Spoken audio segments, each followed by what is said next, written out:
नमस्कार दोस्तों, कहानियों की संग्रह यूट्यूब चैनल पे आपका बहुत बहुत स्वागत है। दोस्तों, आज की ये कहानी आपके जीवन को एक नई सीख देगी।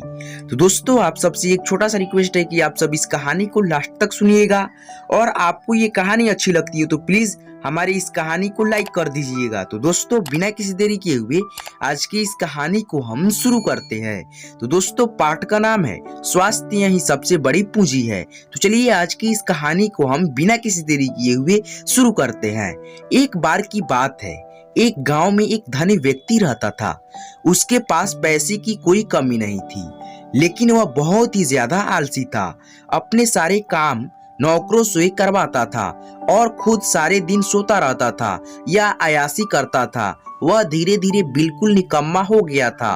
उसे ऐसा लगता था कि जैसे मैं सबका स्वामी हूँ, क्योंकि मेरे पास बहुत धन है, मैं तो कुछ भी खरीद सकता हूँ। यही सोचकर वह दिन रात सोता रहता था। लेकिन कहा जाता है कि बुरी सोच का बुरा नतीजा होता है। बस यही उस व्यक्ति के साथ हुआ। कुछ सालों उसे ऐसा महसूस हुआ जैसे उसका शरीर पहले से स्थिर होता जा रहा था। उसे हाथ पैर हिलाने में भी बहुत ही ज्यादा तकलीफ होने लगी। यह देखकर वह व्यक्ति बहुत परेशान हुआ। उसके पास बहुत सारा पैसा था। उसने शहर से बड़े बड़े डॉक्टरों को बुलाया और खूब पैसा खर्च किया, लेकिन उसका शरीर ठीक ना हो पाया। वह बहुत ही ज्यादा दुखी रहने लगा था। एक बार उस गांव से एक साधु गुजर रहे थे। उन्होंने उस व्यक्ति के बीमारी के बारे में सुना, सो उन्होंने सेठ के नौकर से कहा कि वह उसकी बीमारी का इलाज कर सकते हैं। यह सुनकर नौकर के पास गया और साधु के बारे में सब कुछ बताया। अब सेठ ने तुरंत साधु को अपने यहाँ बुलवाया, लेकिन साधु ने कहा कि वह सेठ के पास नहीं आएंगी। अगर सेठ को ठीक होना है तो वह स्वयं चलकर यहाँ आए। सेठ बहुत ही परेशान हो गया, क्योंकि वह असहाय था और चल फिर नहीं पाता था। लेकिन जब साधु आने को तैयार नहीं हुए तो हिम्मत करके बड़ी मुश्किल से साधु से मिलने पहुंचे, पर साधु वहां थे ही नहीं।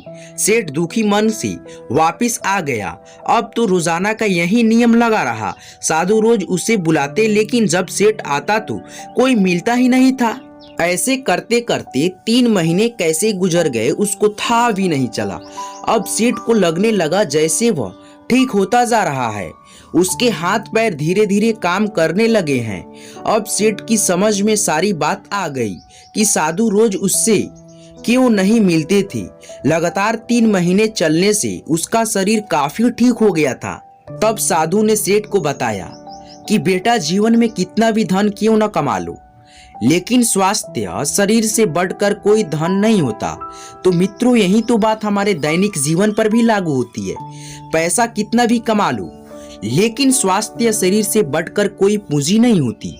तो दोस्तों, आज की ये कहानी आपको कैसी लगी प्लीज हमें कमेंट करके जरूर बताइएगा। और दोस्तों, आपको जो है ये वीडियो अच्छी लगी हो तो प्लीज हमारे इस वीडियो को कर दीजिएगा लाइक, और चैनल पे पहली बार विजिट कर रहे हैं तो चैनल को सब्सक्राइब करके बेल आइकन का जो होता है ऑल पे सेट कर दीजिएगा, ताकि आने वाली सभी वीडियो को नोटिफिकेशन सबसे पहले आप तक पहुंचती रहेगी।